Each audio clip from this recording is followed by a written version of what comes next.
Olá, aluno, seja muito bem-vindo à nossa segunda aula de análise das demonstrações contábeis.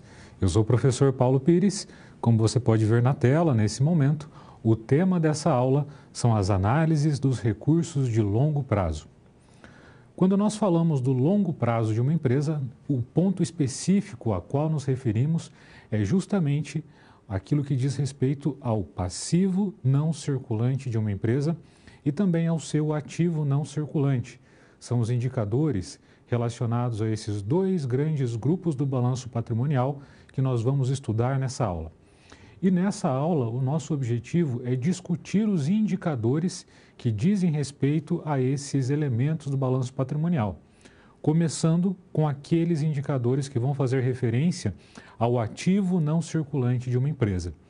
Dentro desse grupo do ativo não circulante, existe um elemento principal que nós vamos estudar, que é o chamado ativo permanente.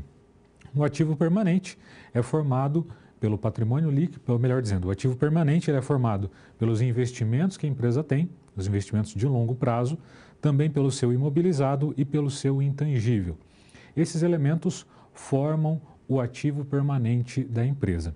E considerando o passivo da organização, nós vamos estudar principalmente aquilo que diz respeito ao longo prazo, ou seja, o seu passivo não circulante, o peso que essas dívidas têm e também o endividamento de uma empresa de um modo geral, considerando além do passivo não circulante, o passivo circulante e as origens de capital que a empresa tem. Nós sabemos que a empresa pode ter capital originado de duas fontes principais, o capital próprio e o capital de terceiros. Nós vamos estudar também alguns indicadores relacionados a essa dinâmica de obtenção de capital por parte da empresa. Vamos a um resumo para a aula de hoje. Nessa aula nós vamos estudar então, como mencionado, aqueles recursos que dizem respeito ao longo prazo da empresa. De forma mais específica, ao seu ativo permanente, também aqueles indicadores que fazem referência ao seu passivo permanente. E por fim, um ponto importante ainda nessa aula é que nós vamos abordar indicadores de mercado de capital. Indicadores de mercado de capital são aqueles que fazem referência, que são importantes principalmente para o investidor que deseja aplicar em uma empresa, deseja aplicar recursos em uma empresa, fazer investimentos nela por meio da Bolsa de Valores, por meio do mercado de capitais.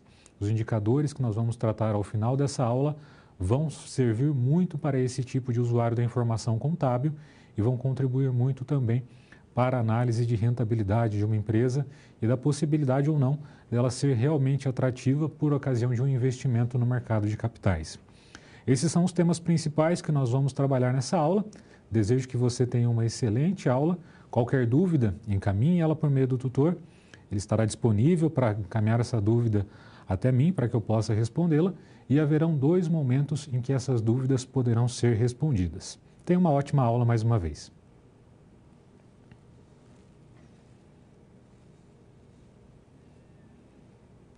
Nível de automatização e produção por imobilizado.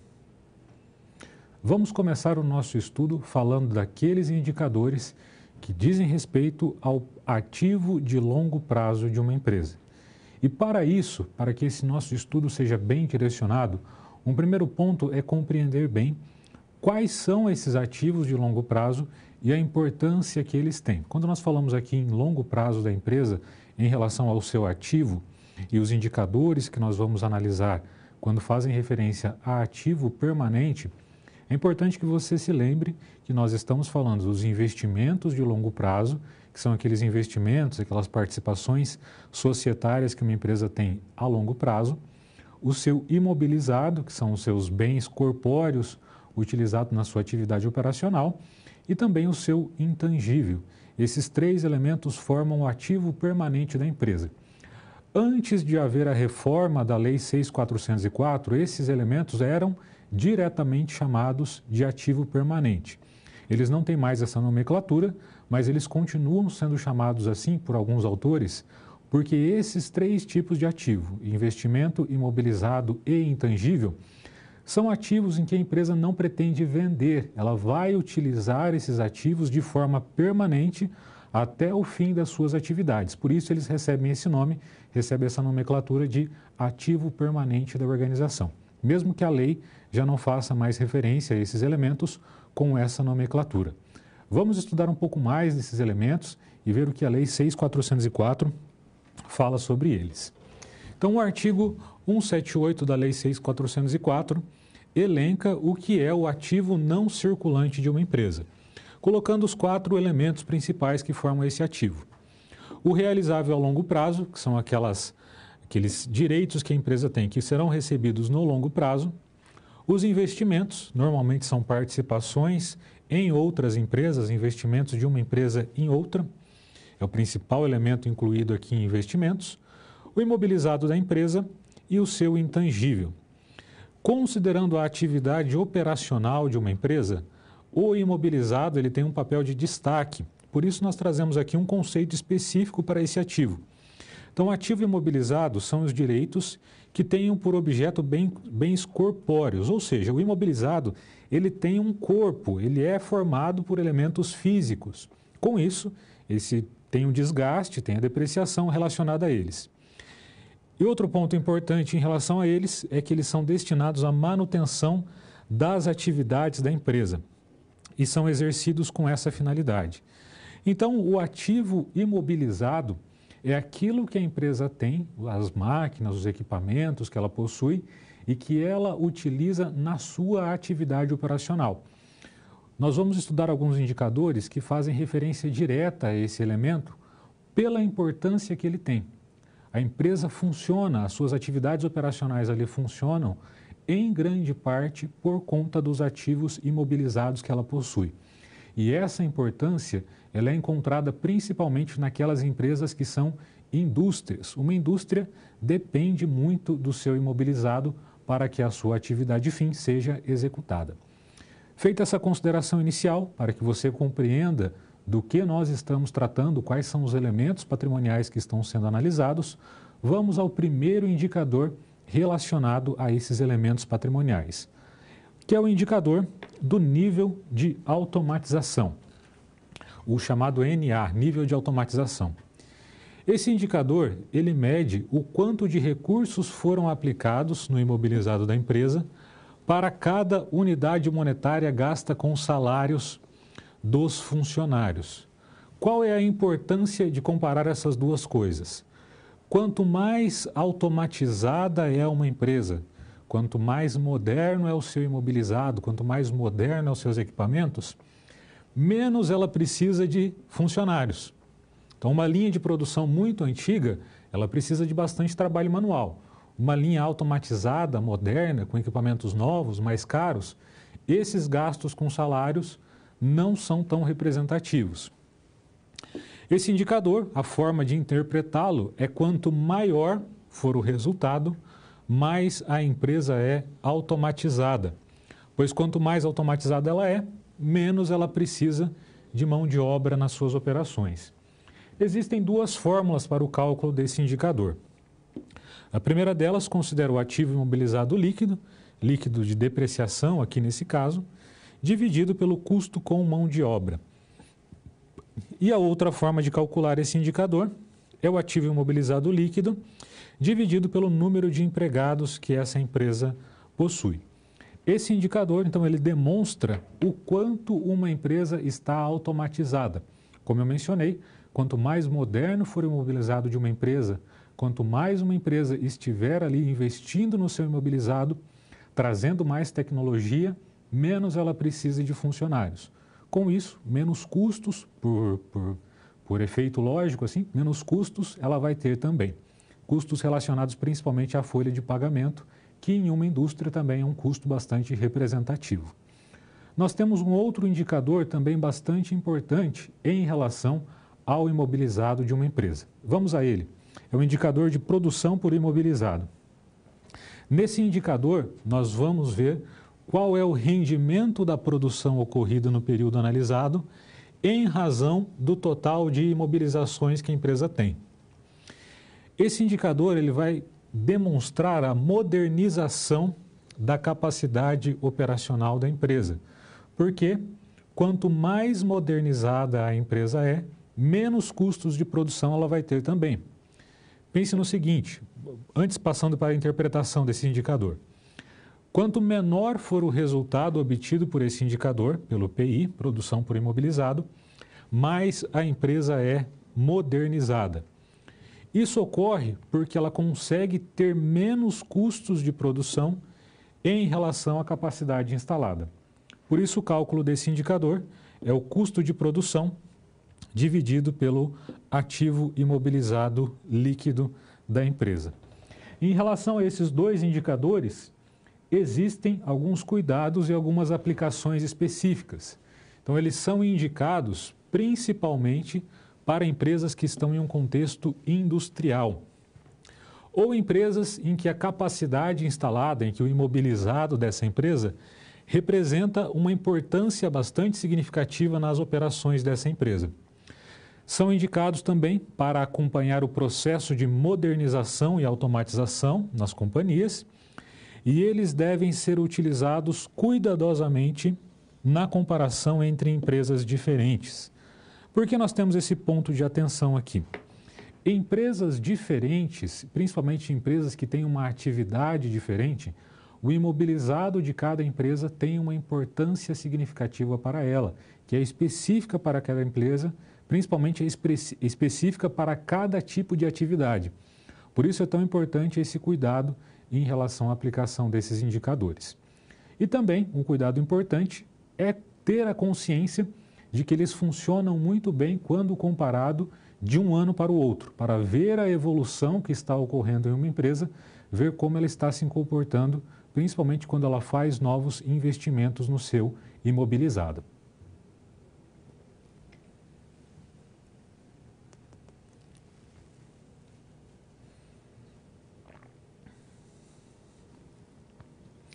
Grau de comercialização, giro do imobilizado e vida útil esperada. Estudar o ativo imobilizado de uma empresa ainda continua sendo o nosso foco principal nesse momento. E o primeiro indicador que nós vamos trabalhar fala do grau de comercialização de uma empresa.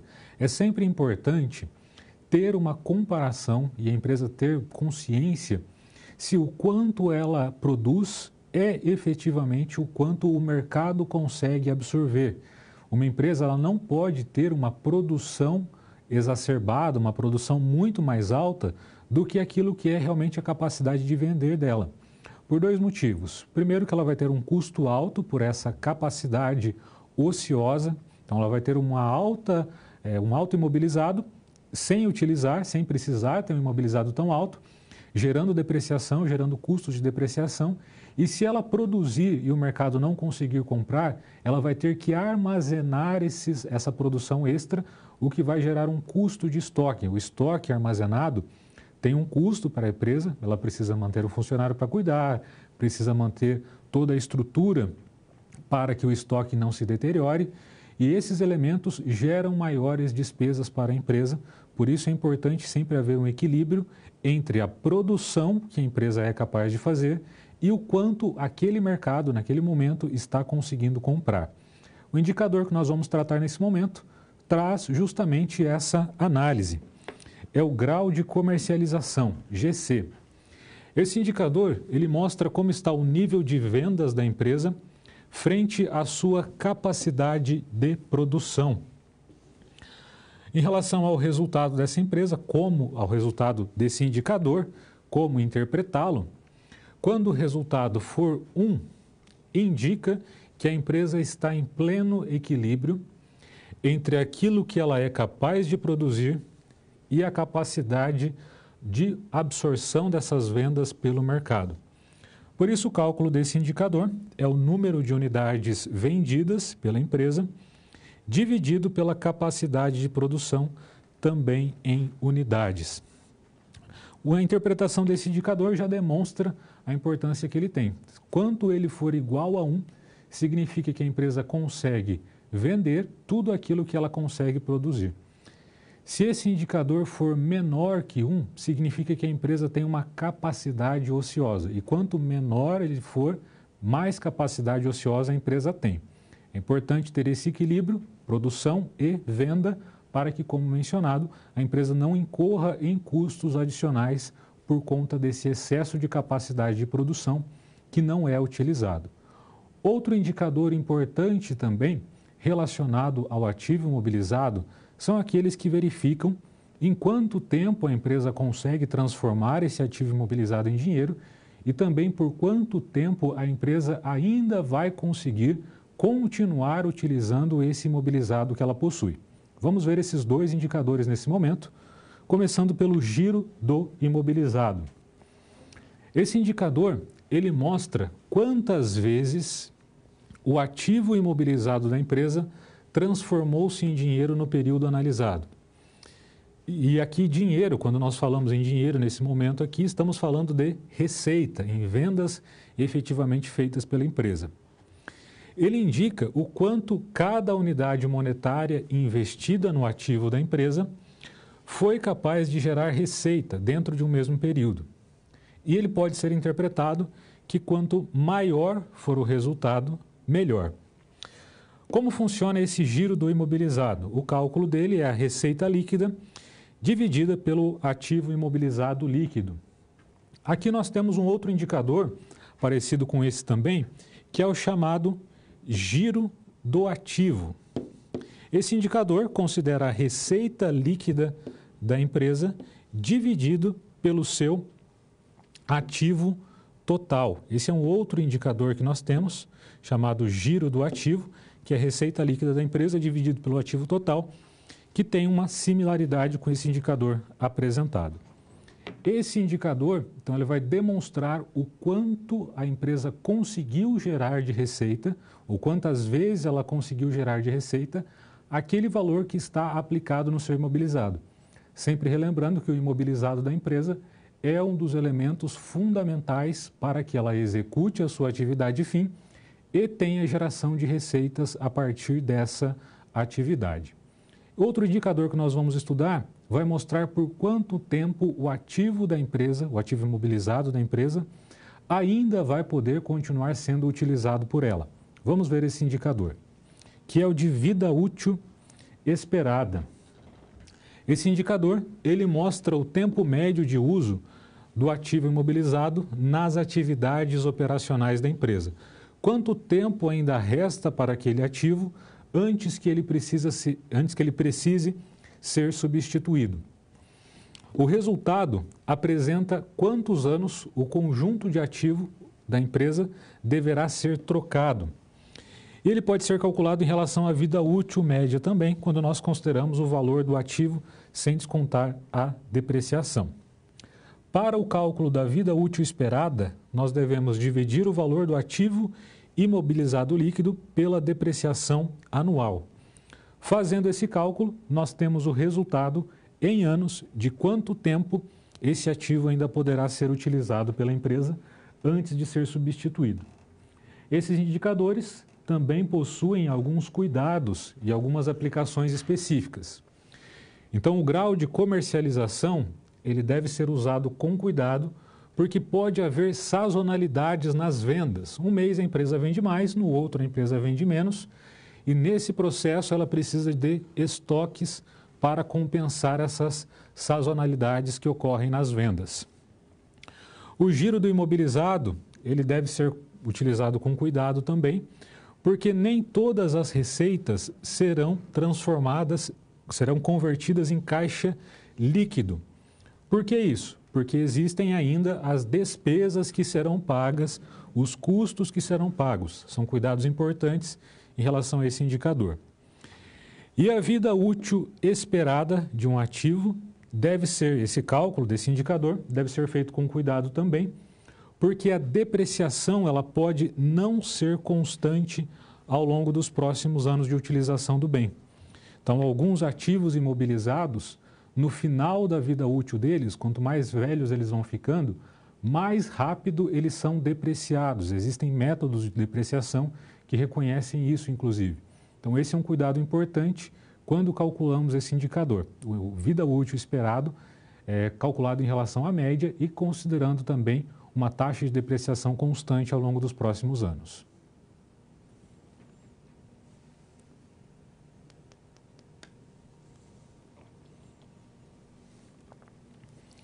Dependência financeira e grau de imobilização de capitais permanentes.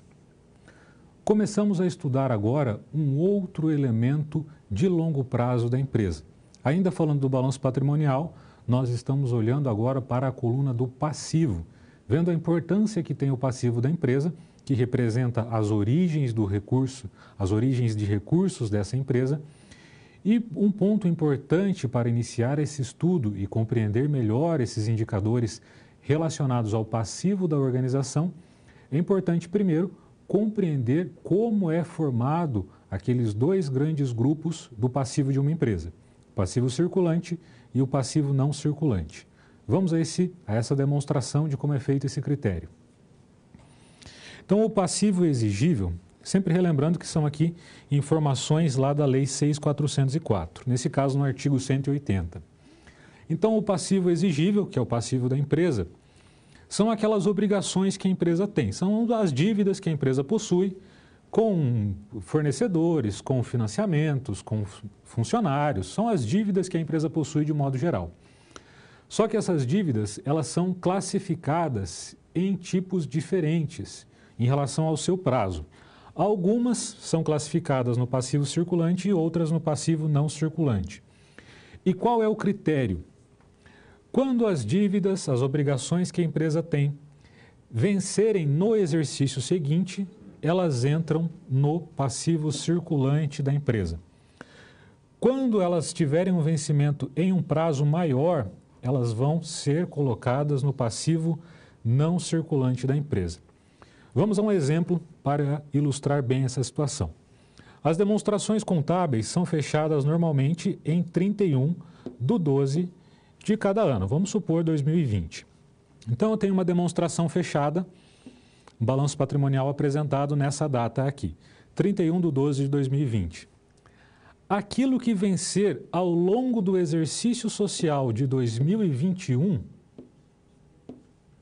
aquilo que vencer no exercício seguinte, ou seja, 2021, vai ser colocado no circulante da empresa. Então, a demonstração fechada em 2020, aquilo que vencer em 2021 é circulante. Aquilo que tiver um vencimento posterior a esta data, posterior ao exercício de 2020, vai entrar no não circulante da empresa. Esse é o critério básico para a definição do que é circulante e do que é não circulante em uma empresa, e compreender isso é fundamental para que os indicadores que nós vamos estudar relacionados ao passivo e relacionados ao passivo de longo prazo da empresa sejam compreendidos de uma forma bem adequada. Vamos, feita essa introdução, feita essa explanação sobre esse tema, vamos agora ao primeiro indicador relacionado ao passivo da empresa, que é o indicador de dependência financeira. Esse indicador, ele vai mostrar o quanto a empresa depende de recursos de terceiros para financiar os seus ativos. Então, é sempre bom lembrar que no passivo nós temos as origens dos recursos, no ativo nós temos as aplicações de recursos. Nas origens de recursos, temos origem de capital de terceiros e temos a origem de capital próprio. Esse indicador vai mostrar o quanto a empresa depende do capital de terceiros. Em outra interpretação, falando com outras palavras, ele mostra a proporção do ativo da empresa que é financiada por capital de terceiros. E quanto maior for esse índice, maior a dependência de capital de terceiros, o que pode ser bom ou ruim, dependendo principalmente do custo dessa dívida. Como é calculada a dependência financeira? Passivo total da empresa dividido pelo seu ativo total. Passivo total, nesse caso, é o passivo circulante da empresa mais o passivo não circulante da empresa. Esse indicador vai mostrar a dependência financeira que ele tem. Um ponto importante em relação às dívidas de uma empresa com terceiros é que quanto mais dívidas de terceiros a empresa tem, de um modo geral, mais arriscada é o investimento nessa empresa.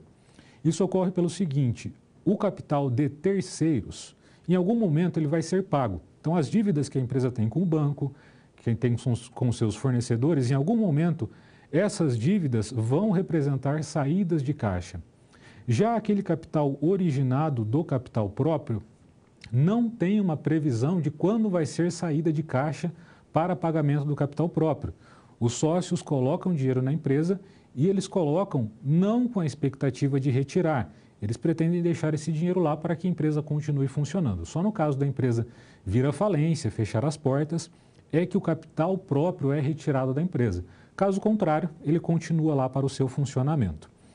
Por isso é importante a compreensão desses indicadores de endividamento. Quanto mais endividada uma empresa está com capital de terceiros, mais arriscado é investir nessa empresa, porque mais dívidas ela possui. Vamos ver um outro indicador relacionado a esse tema, que é o grau de imobilização dos capitais permanentes. Esse indicador vai mostrar qual é a proporção do capital próprio e do capital de terceiros de longo prazo que foi destinado ao ativo permanente da empresa. Então, aqui é importante relembrar sempre que precisa haver um equilíbrio entre origem de longo prazo e aplicação de longo prazo. Então, aquilo que é origem de recurso de longo prazo precisa financiar ativo de longo prazo. Em relação a esse indicador, se o resultado for acima de 1, indica que a empresa também precisou de recursos de curto prazo para financiar o seu ativo permanente, o que não é uma situação boa, porque o ativo de longo prazo vai gerar um retorno ao longo prazo também, e se ela utilizou recursos de curto prazo, ela vai pagar esses recursos antes de ter obtido um benefício com um ativo de longo prazo.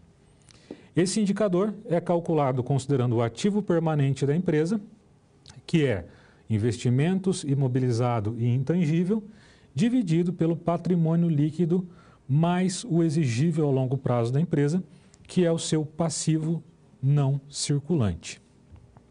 Esse indicador que mostra a dependência do capital de terceiros. E existem cuidados e aplicações em relação a esses indicadores. O indicador de dependência financeira, ele deve ser analisado considerando o custo da dívida dessa empresa, o quanto custa para essa empresa estar endividada. Cada segmento de atuação, cada tipo de atividade tem características próprias de financiamento. Então, quando se compara empresas, é importante levar isso em conta também. E o indicador do grau de imobilização dos capitais permanentes, ele precisa ser analisado considerando a liquidez da empresa e considerando o custo desses recursos de longo prazo também. Esses são cuidados importantes e é sempre importante ter em mente esses cuidados e analisar esses indicadores de forma conjunta. Não é adequado utilizar apenas um indicador e tomar decisões com base em apenas um indicador, pois pode haver um erro por conta disso. É importante analisar um conjunto de indicadores e ver também quais são os cuidados relacionados a esses indicadores.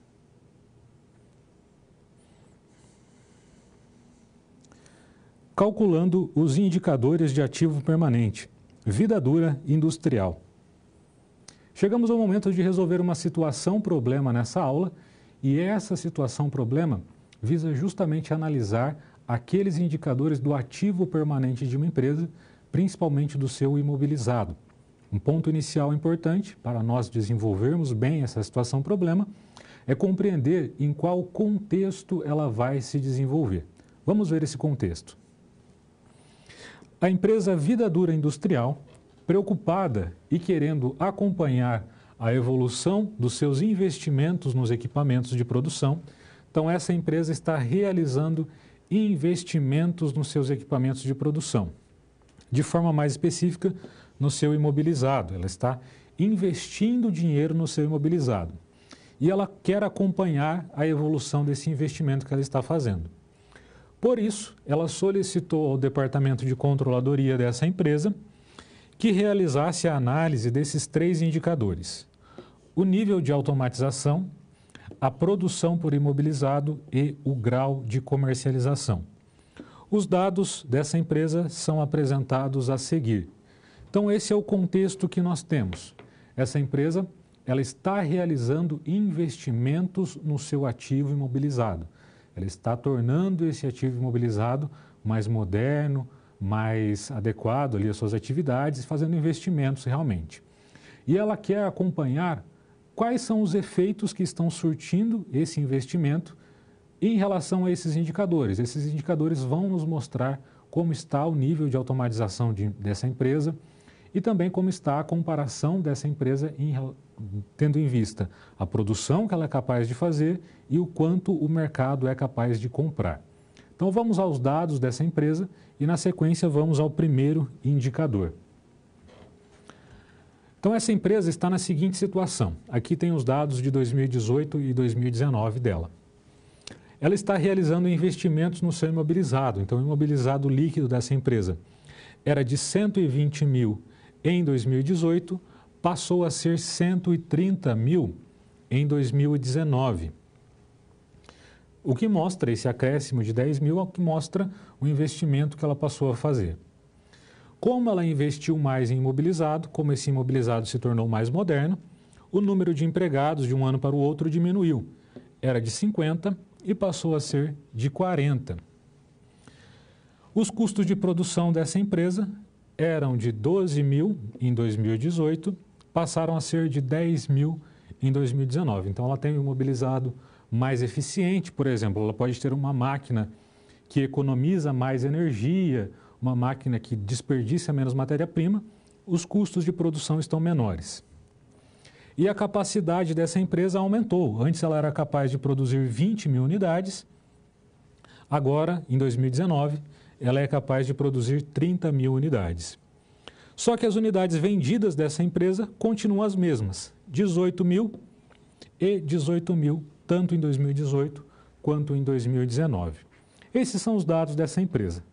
Vamos ver o primeiro indicador e o que eles nos mostram, que é o indicador do nível de automatização dessa empresa. Realizando o cálculo, considerando a fórmula que divide o ativo imobilizado líquido pelo número de empregados, nós temos que em 2018 esse resultado aqui era de 2.400. Já em 2019, o resultado desse indicador passou a ser de 3.250. Qual a interpretação dessa análise aqui desse indicador? Nós podemos dizer que de um ano para o outro, esse indicador melhorou. Lembrando que a interpretação dele é quanto maior, melhor. 2019, o resultado aqui foi maior que 2018. Então, em relação ao nível de automatização, essa empresa se tornou mais automatizada, menos dependente de mão de obra. Vamos ver a produção por imobilizado, que considera os custos de produção dividido pelo ativo imobilizado. Em 2018, o resultado era de 0,10, em 2019 foi de 0,8, mostrando também uma redução entre um ano e outro. Qual a interpretação? No caso desse indicador, quanto menor o resultado, melhor. Então, a empresa está mais eficiente, embora ela tenha um resultado, um ativo imobilizado mais alto, esse ativo imobilizado mais moderno gera um custo de produção menor. Por isso, esse indicador de produção por imobilizado mostrou também que a empresa melhorou com esses investimentos que ela fez. Só que agora chegou o momento de comparar como está a produção da empresa em relação à capacidade de venda, que é o grau de comercialização. No caso desse indicador, ele considera o número de unidades vendidas dividido pela capacidade de produção em unidades. O número de unidades vendidas foi o mesmo nos 2 anos. 2018 foi 18 mil, 2019, 18 mil. Só que em 2018 esse número aqui estava mais próximo de 1, sendo 0,9. Em 2019, esse número estava mais distante de 1 em relação ao ano anterior. Qual a interpretação para esse resultado?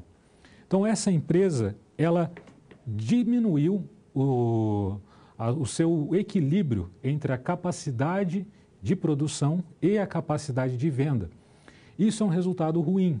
Então, nós vemos que essa empresa, ela investiu no seu imobilizado, ela conseguiu ter um imobilizado mais automatizado, conseguiu ter um imobilizado mais eficiente em relação à geração de custos, gerando menos custos, mas ainda existe um problema para essa empresa.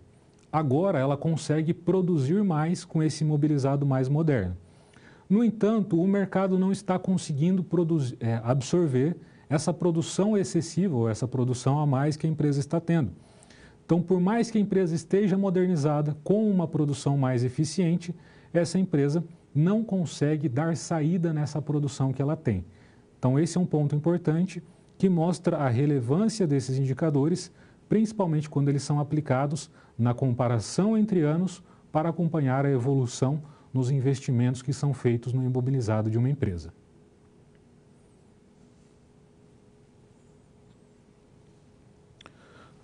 O analista pode criar indicadores para obter informações específicas ou customizadas?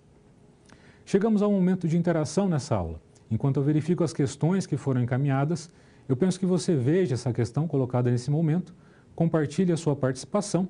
Em instantes eu volto para comentar as respostas, ou melhor, comentar as questões que foram encaminhadas e dar sequência à segunda parte da nossa aula.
Vamos responder então as perguntas que foram encaminhadas nesse momento.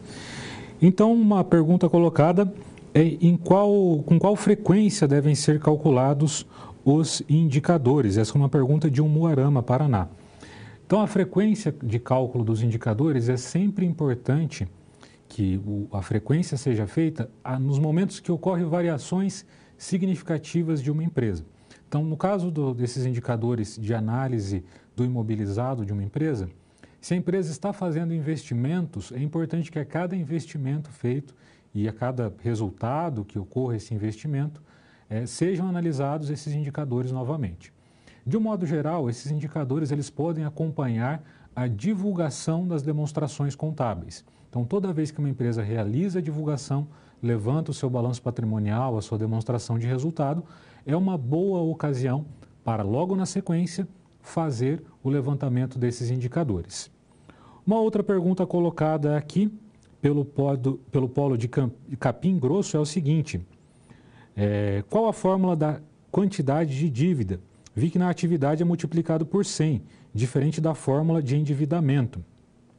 Então, alguns indicadores financeiros, principalmente esses indicadores de análise das demonstrações, quando ocorre essa multiplicação por 100, é para já apresentar o valor em percentual. Alguns indicadores na fórmula, eles já trazem essa multiplicação por 100, outros não trazem, mas sempre quando são indicadores de comparação de grandeza, pode ser que seja necessário calcular por 100 para já apresentar o valor percentual, ou o valor em fração já é ali equivalente. É sempre importante lembrar também que a fração e a representação percentual são coisas equivalentes. Mas quando a fórmula indica que precisa multiplicar por 100, é bom seguir aquilo que diz a fórmula, mas é importante ter essa compreensão mais apurada do resultado de um indicador. Em relação às participações, em relação aos comentários a essa questão, a maioria dos polos aqui respondeu mencionando que sim, o analista pode criar indicadores customizados, pode criar indicadores próprios e essa é realmente uma realidade. Ele pode efetivamente fazer isso e contribuir com a análise, principalmente criando indicadores que sejam específicos para aquela informação que se deseja obter.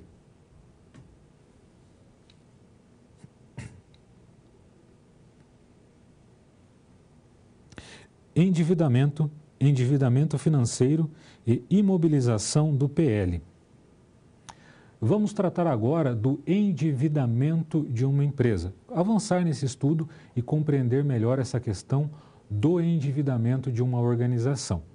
O primeiro passo para compreender o endividamento é ter em mente que as dívidas de uma empresa se referem principalmente ao capital de terceiros. São dívidas que em algum momento ela vai precisar pagar, que em algum momento vai representar uma saída de caixa.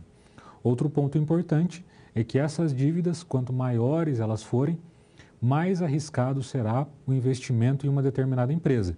Isso porque vai comprometer em algum momento o caixa dessa organização, a saída de dinheiro para o pagamento dessas dívidas. Por isso é tão importante compreender esses indicadores e ter um certo carinho na análise em relação a eles, mesmo quando o interesse é compreender a rentabilidade de uma organização. Vamos ao primeiro indicador de endividamento, que é o endividamento geral. Esse indicador, ele vai mostrar o quanto a empresa necessitou de capital de terceiros em relação ao capital próprio. Outro ponto importante aqui é que esse indicador de endividamento, ele pode ser chamado também de indicador de participação de capital de terceiros. Representa o quanto a empresa tem de capital de terceiros em relação ao capital próprio.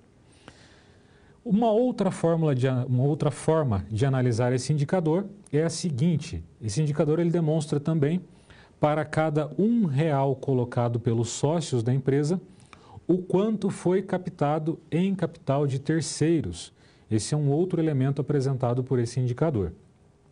E o seu cálculo, ele considera o passivo total da empresa, que é o passivo circulante mais o passivo não circulante da empresa, dividido pelo seu patrimônio líquido.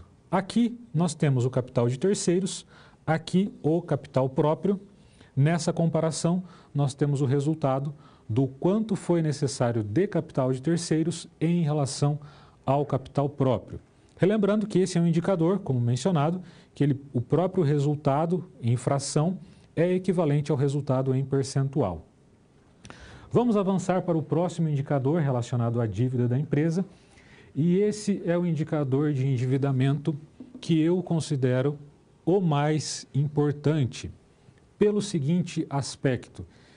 Esse indicador de endividamento financeiro, ele vai considerar aquelas dívidas que a empresa tem que geram despesas financeiras. Essas dívidas são as piores dívidas que uma empresa pode ter. Essas dívidas, além de representarem em algum momento uma saída de caixa, porque vão precisar ser pagas, elas representam também uma diminuição do lucro da empresa, porque geram despesas financeiras. Por isso a importância de compreender o quanto está o endividamento financeiro da organização. Ele é um indicador de endividamento que se concentra principalmente na captação de financiamentos pela empresa. Ele mostra o quanto a empresa captou de dívidas financeiras para financiar o seu ativo. O que são dívidas financeiras? Duplicatas descontadas, empréstimos e financiamentos, obrigações não cíclicas da empresa também, além de um endividamento financeiro de longo prazo, que são empréstimos financeiros de longo prazo. Todos esses elementos aqui, que representam dívidas financeiras da empresa, dividido pelo ativo total, vão mostrar o quanto a empresa precisou de dívidas financeiras para financiar o seu ativo. Então, esse indicador é um indicador que precisa ser levado em conta com bastante atenção por parte do analista e principalmente com bastante atenção por parte do tomador de decisão. Como mencionado, as dívidas financeiras, elas representam um ponto de atenção maior por dois principais motivos. Em algum momento elas serão pagas, o que significa uma saída de caixa. E além disso, elas consomem o resultado da empresa por produzirem despesas financeiras. Por isso é bastante necessário o cuidado em relação a esse indicador. Vamos ver um outro indicador relacionado ao endividamento da empresa, que mostra o quanto foi necessário de imobilizações sobre o PL, ou quanto do PL foi utilizado em imobilizações. Esse indicador, então, ele mostra o quanto do capital próprio, ou seja, o quanto do patrimônio líquido da empresa, foi necessário para o ativo permanente, para formar o ativo permanente da empresa. Ele deve ser avaliado considerando os custos de financiamento, tanto de terceiros quanto de capital próprio dessa empresa. O cálculo do indicador de imobilização do PL é o ativo permanente, relembrando mais uma vez, ativo permanente, investimentos imobilizado e intangível, dividido pelo patrimônio líquido da organização.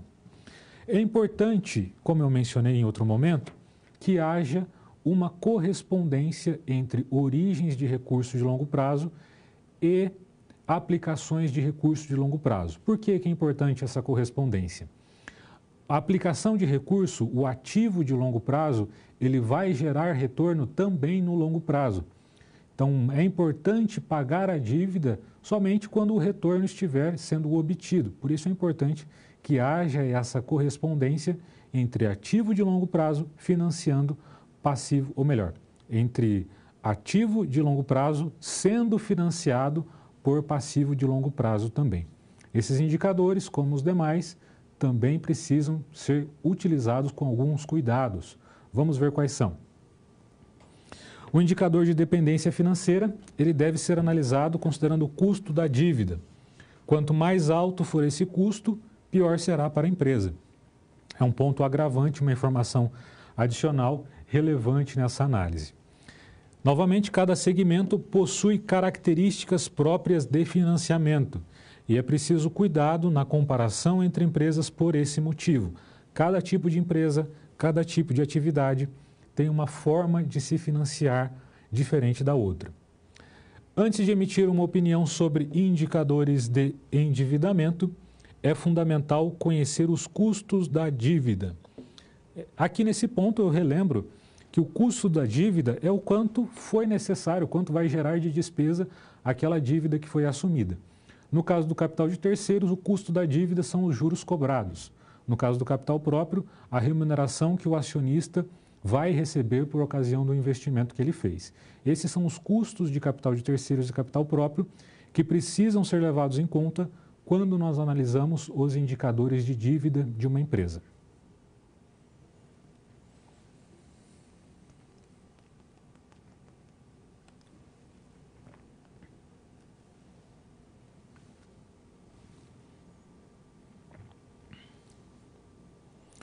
Indicadores de mercado de capitais, EBITDA e NOPAT.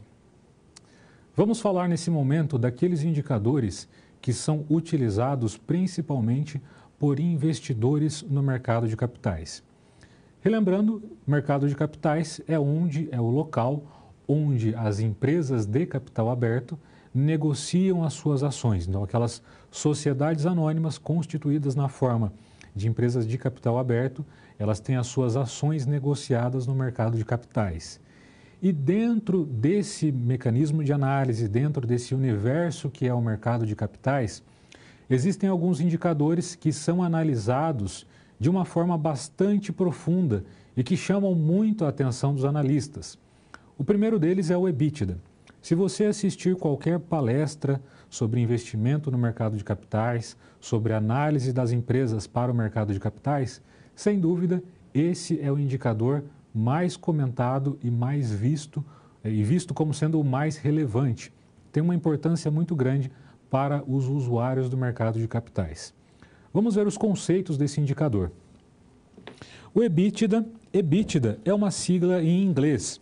Em português, nós temos o correspondente que é Lagida. O que significa Lagida? Lagida significa lucro antes dos juros, ou melhor, dos juros, dos impostos, da depreciação e da amortização. Mas, afinal de contas, o que mostra esse indicador? O Lagida ou o EBITDA são sinônimos, ele vai mostrar qual foi a capacidade operacional da empresa em gerar lucro, em gerar caixa.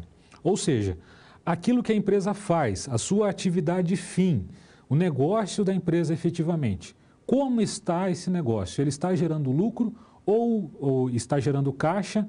Ou esse lucro vem de outras atividades secundárias que não fazem parte da atividade principal da empresa? Por isso é um indicador que demonstra a performance operacional da empresa. As operações, a atividade dela, como está essa atividade. Ele vem mensurar, então, a sua eficiência operacional. Ele mostra o quão eficiente uma empresa é fazendo aquilo que ela faz. Uma outra forma de analisá-lo, em outras palavras, é que ele mostra o fluxo de caixa operacional, o quanto a atividade fim da empresa é capaz de gerar caixa. E ele mostra também evidenciar como os ativos operacionais da empresa estão gerando caixa para ela. Vamos ver o cálculo desse indicador. O EBITDA ele é calculado da seguinte forma: o lucro bruto menos as despesas operacionais. Diversos autores tratam essa fórmula aqui em apresentações diferentes, mas o conceito, o que está no plano de fundo é sempre o mesmo. EBITDA se refere ao resultado gerado somente por aquilo que é operacional na empresa e que representa geração de caixa. Por isso, quando nós calculamos o EBITDA, não são considerados nesse cálculo as despesas de depreciação, as despesas de amortização e as despesas de juros. Por quê? Depreciação e amortização não são saídas de caixa. Então, são despesas que não representam saídas de caixa. E o EBITDA mostra a geração de caixa operacional. E os juros de uma empresa são são despesas que uma empresa tem, mas que não se referem à atividade operacional da empresa, se referem à atividade de financiamento da empresa.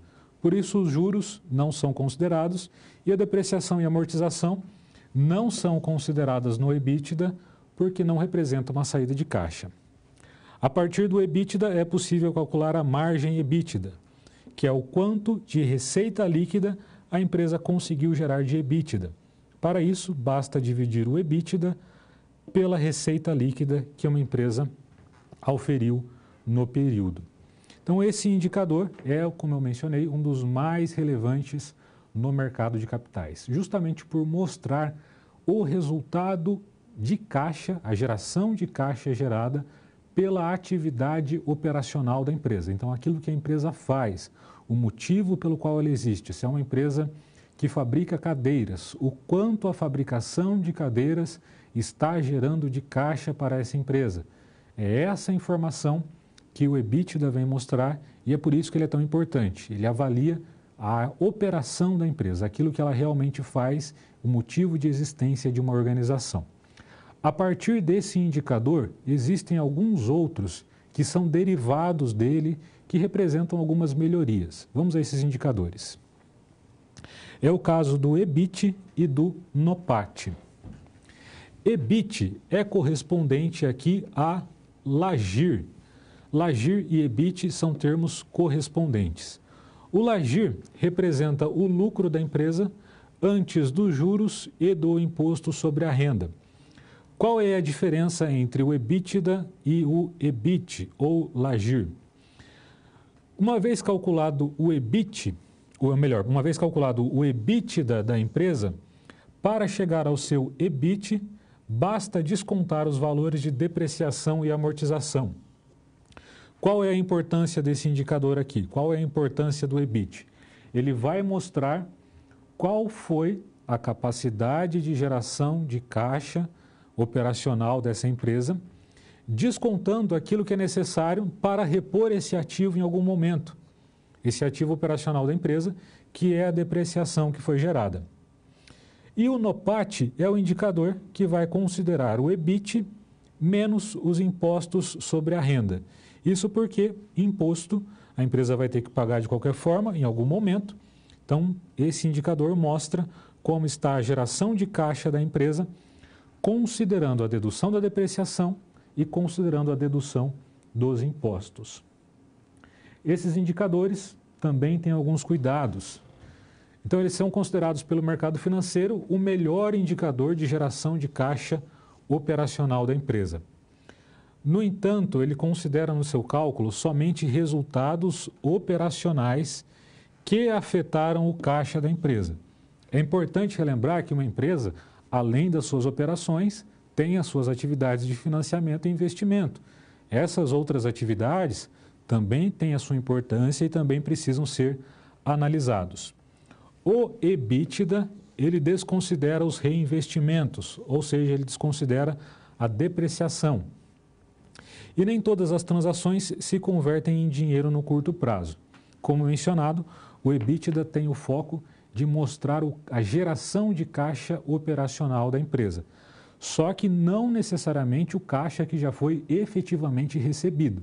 Ele mostra o quanto a empresa é capaz de gerar de caixa, incluindo aquele caixa que já foi recebido, que já está lá na conta de caixa, equivalentes de caixa no balanço patrimonial, e aquele caixa que foi gerado pelas operações, mas que ainda não foi recebido pela organização.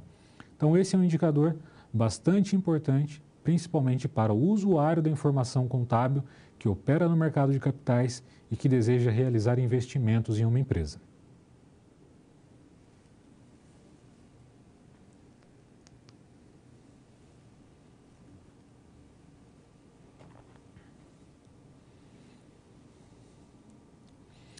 Indicadores de mercado de capitais, EVA e valor de mercado. Vamos tratar nesse momento de dois importantes indicadores relacionados ainda ao mercado de capitais. O primeiro deles, o valor econômico agregado, o EVA, ele trata principalmente do interesse do investidor. Imagine a seguinte situação: você tem R$100 mil para investir em uma empresa. No entanto, esse dinheiro que você tem, você pode aplicar esse dinheiro em uma aplicação financeira no seu banco e o seu banco vai guardar o dinheiro para você, não vai haver um risco relacionado a esse dinheiro e ainda você vai receber uma remuneração de 10% ao ano sobre esse dinheiro que foi aplicado no banco.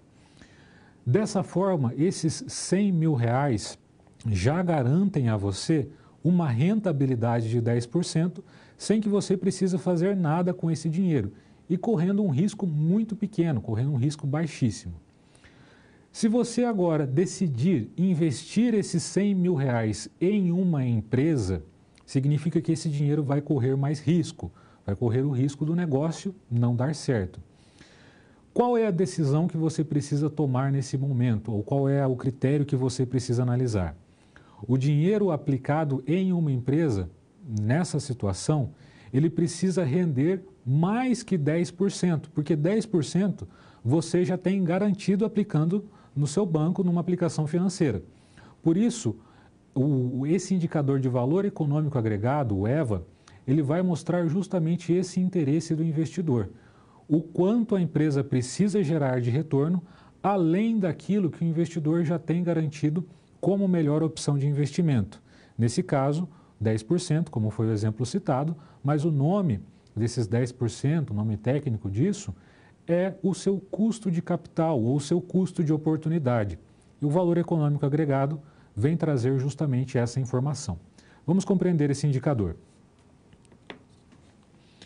O valor econômico agregado, o objetivo desse indicador, ou melhor, o objetivo da empresa é gerar resultado aos sócios ou acionistas dessa empresa.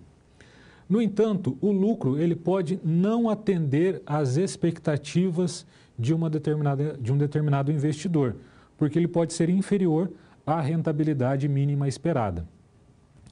Como o lucro obtido ele pode não ser suficiente para remunerar o investidor de forma satisfatória, por não haver contemplado nesse lucro o custo de capital. E o valor econômico agregado vem trazer uma resposta a isso. Vamos ver como funciona esse indicador. Considere que uma empresa precisou de um investimento total de 390 mil. Então, para que essa empresa funcionasse, para que o ativo dessa empresa aqui fosse constituído, foi necessário um investimento de 390 mil. E o custo de capital desse investidor, da pessoa que colocou 390 mil, é de 10%. Ou seja, se ele tivesse aplicado no banco esse dinheiro ou feito outra coisa sem correr riscos, ele já ganharia 10%. Para valer a pena essa empresa aqui, precisa ser um retorno maior que 10%. Como nós fazemos esse cálculo? Fazemos o cálculo do EBIT dessa empresa e do seu NOPAT. E nós percebemos que todos esses indicadores têm um resultado positivo. Inclusive aqui o NOPAT, que mostra o lucro líquido operacional da empresa, sendo de 22.300. Então essa empresa gerou um lucro de 22.300. Porém, o investidor dessa empresa esperava receber no mínimo 39 mil, porque 390 mil foi o investimento que ele fez e o seu custo de capital era de 10%. Dessa forma, considerando o valor econômico agregado, essa empresa não gerou um resultado positivo para esse investidor. Está 16.700 abaixo do que esse investidor esperava. Esse é um indicador de valor econômico agregado. Outro indicador que nós temos são aqueles que comparam o preço de mercado de uma ação com o lucro que essa ação gera. Então, quando você vai investir no mercado de capitais, você compra uma ação. É importante que o valor dessa ação seja satisfatório em relação ao lucro que ela é capaz de gerar. Por exemplo, o valor de mercado de uma ação, para comparar e para ter esse resultado, o valor de mercado de uma ação, ele deve ser dividido pelo lucro que essa ação é capaz de gerar. Qual é o resultado desse indicador? Como interpretá-lo? Quanto menor, melhor é esse indicador. O outro indicador que tem um sentido parecido com esse é o preço dividido pelo EBITDA, que considera o patrimônio líquido da empresa a valores de mercado e não a valores contábeis, a valores de mercado, dividido pelo EBITDA, que mostra o quanto a empresa tem de patrimônio a valor de mercado comparado com o quanto ela é capaz de gerar de caixa operacional. Para esse indicador, a interpretação também é quanto menor, melhor, pois ele vai indicar em quanto tempo se pode recuperar o valor pago na compra de uma determinada ação. Temos ainda um último indicador relacionado ao mercado de capitais, que é a comparação do valor de mercado com o patrimônio líquido. Como funciona essa comparação?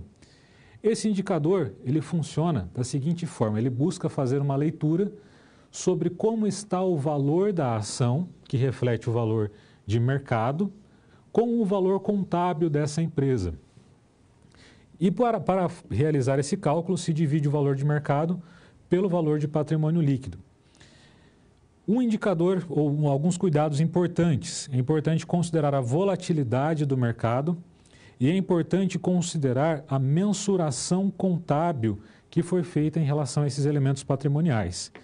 Esses indicadores de valor de mercado, eles são importantes porque quando você investe em uma empresa, é importante que você pague um preço adequado por aquela ação que você está comprando. Se a ação for mais cara do que efetivamente a empresa consegue trazer de retorno para aquela ação, não é um bom negócio. Então, por isso, esses indicadores são tão relevantes para aqueles que pretendem investir em uma empresa operando no mercado de capitais.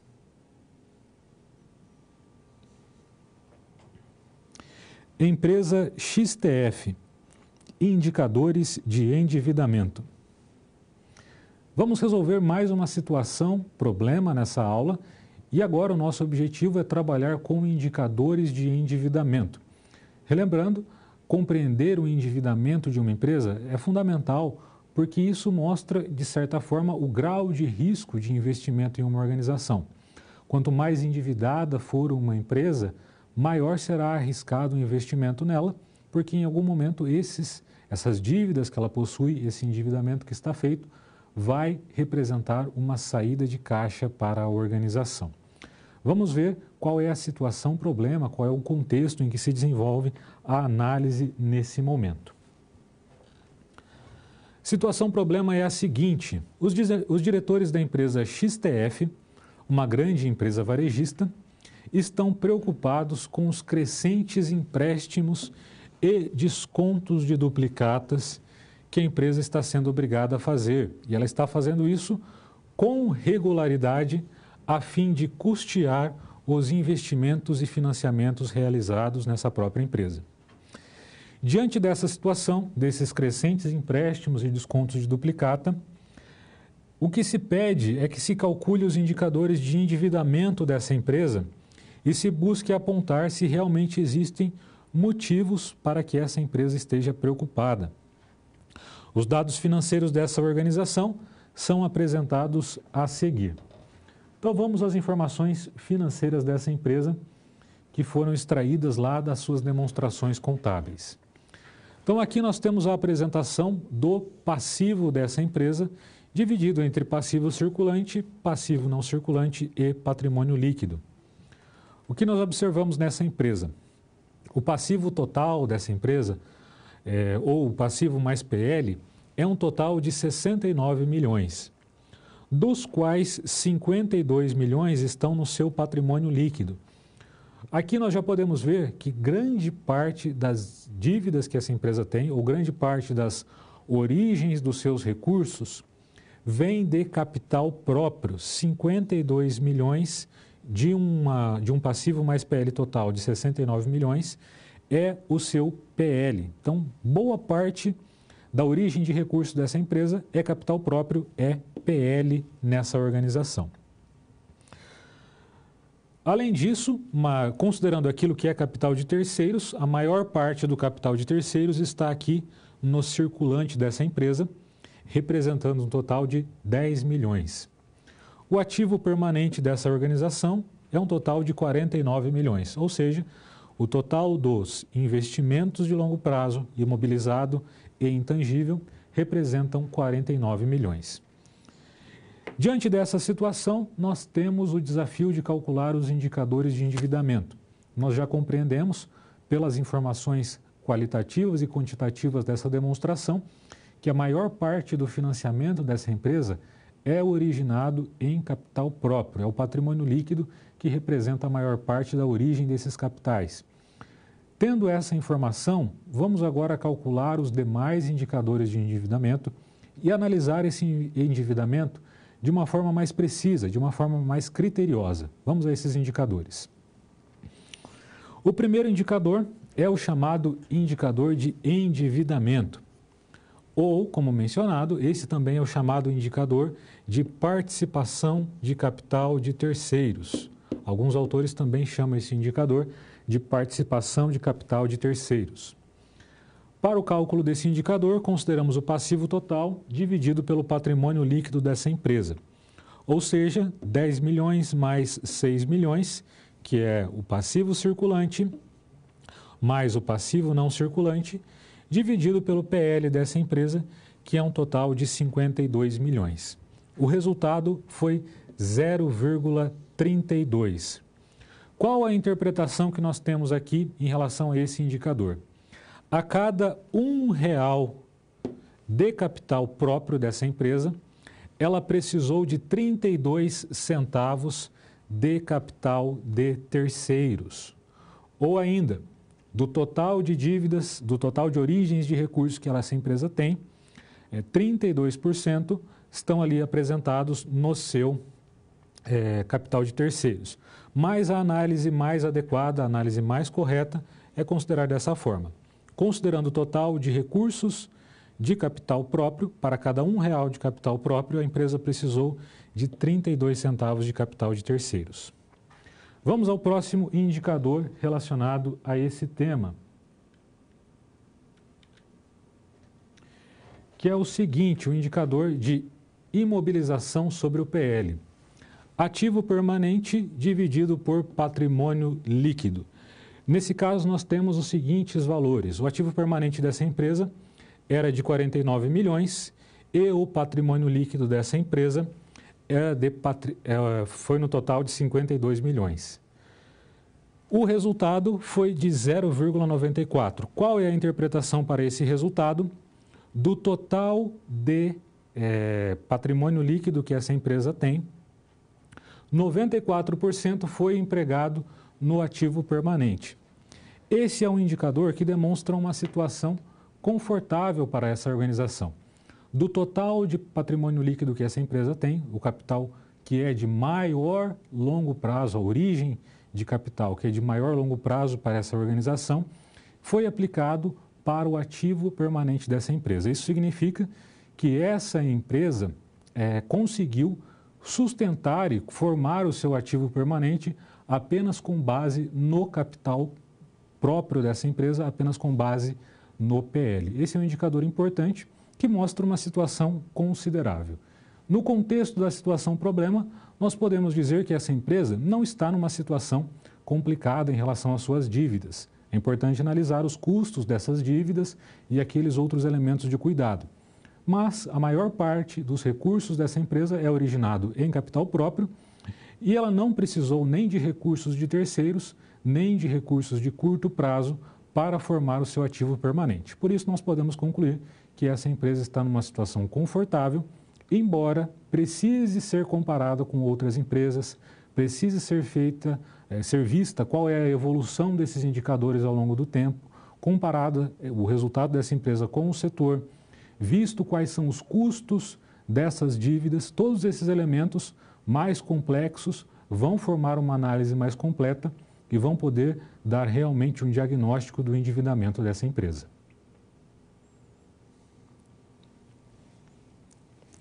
A frequência de divulgação das demonstrações contábeis permite acompanhar as mudanças nas empresas?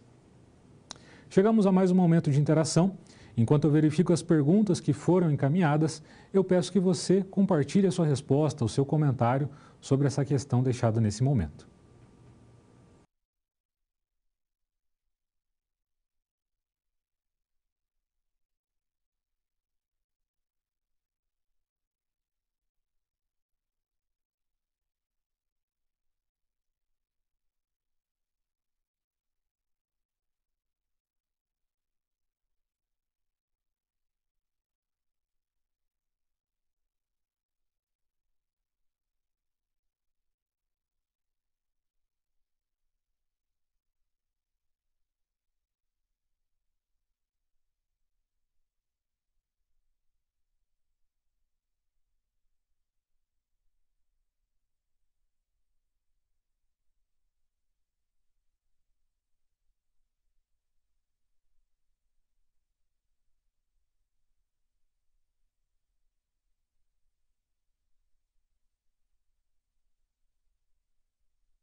Então, respondendo às participações que foram encaminhadas, uma pergunta ainda sobre os conteúdos mais do início da aula é uma explicação, pergunta de Cornélio Procópio, uma explicação mais detalhada sobre os indicadores de NA, nível de automatização, produção por imobilizado e grau de comercialização.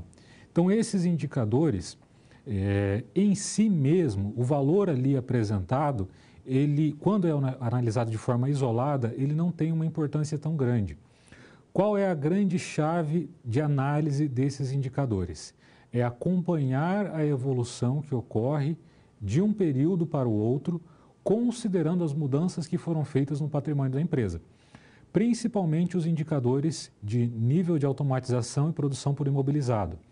Esses indicadores, o grande poder informacional desses indicadores é quando é feito o acompanhamento da evolução do resultado que é gerado, ou quando é feito comparações tendo em vista empresas que têm situações patrimoniais e atividades semelhantes.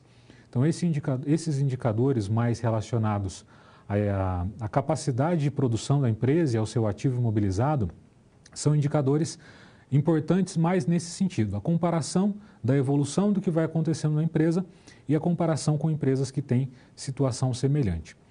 Duas perguntas que estão relacionadas. A primeira delas, se existe alguma lei, alguma legislação que determina como a análise deve ser feita. Então, a resposta para essa pergunta é que não. A análise das demonstrações contábeis, diferente, por exemplo, da contabilidade tributária, a análise ela não é feita de acordo com a lei ou de acordo com a legislação. O analista, o contador, ele tem liberdade, de acordo com os livros que ele consulta, de acordo com os autores que o sustentam na sua análise, de criar novos indicadores, de considerar um indicador ou outro. Por isso, inclusive, que na aula anterior, nós vimos que existem ajustes que podem ser feitos nas demonstrações contábeis. Esses ajustes são específicos para análise. Um exemplo é a inflação. A inflação ela não é permitida de ser incorporada nas demonstrações contábeis pela legislação societária. Mas na análise, como nós temos liberdade dentro da análise, nós podemos sim realizar atualização monetária para fins de análise, não para fins de contabilidade societária, de contabilidade fiscal. A outra pergunta era por que ainda se utiliza o termo ativo permanente, considerando que a Lei 6.404 sofreu alterações e essa nomenclatura foi extinta. Então, essa nomenclatura ainda continua sendo utilizada porque, em essência, considerando que esses ativos são efetivamente, eles são permanentes. A empresa não pretende vender o seu imobilizado, eles têm essa nomenclatura por ter essa característica. A empresa vai continuar utilizando esses bens até o fim da sua vida útil. Por isso, essa nomenclatura ainda é utilizada por alguns autores, mesmo a legislação tendo extinto esse nome. Por isso, eu sempre salientei ao longo dessa aula que a nomenclatura de ativo permanente corresponde a imobilizado, investimentos e intangível. São correspondentes, existe esse ponto importante de ser levantado. Passando agora para uma revisão dos conteúdos dessa aula. Então, no começo dessa aula, foi possível compreender aqueles indicadores que fazem referência ao ativo não circulante de uma empresa, principalmente o seu imobilizado. O imobilizado de uma organização ele tem um papel muito importante, porque as operações de uma empresa são desenvolvidas considerando o imobilizado que ela tem. O imobilizado ele serve justamente para isso, dar suporte para que a empresa trabalhe ali na sua atividade fim. Nesse ponto, nós estudamos os indicadores de nível de automatização, produção por imobilizado, vida útil esperada, grau de comercialização, entre outros indicadores que analisam esse ponto da demonstração do balanço patrimonial, que é o imobilizado, tão importante para as organizações. Relembrando que o imobilizado é mais importante ainda para aquelas empresas que são de caráter industrial. Avançando os conteúdos dessa aula, nós estudamos aqueles indicadores de endividamento de uma empresa. E nós vimos que esses indicadores de endividamento fazem referência principalmente às dívidas que a empresa possui com terceiros, ou seja, as origens de capital de terceiros. Dentro desses indicadores, nós estudamos aqueles indicadores de endividamento ou participação de capital de terceiros, endividamento financeiro, entre outros indicadores também relacionados a esse tema. Mas ao final dessa aula, nós estudamos aqueles indicadores necessários para os investidores no mercado de capitais. São aqueles indicadores utilizados principalmente quando você quer comprar a ação de uma empresa e espera obter retornos financeiros com isso. Estudamos o EBITDA, os seus indicadores correlacionados, também o valor econômico agregado e aqueles indicadores que comparam o preço de uma ação com o lucro que essa ação é capaz de gerar ou com o valor contábil dessa mesma ação. E esses foram os conteúdos apresentados na aula de hoje. Espero que você tenha gostado. Aguardo você agora no chat atividade e até a próxima aula. Desejo que você tenha muito sucesso.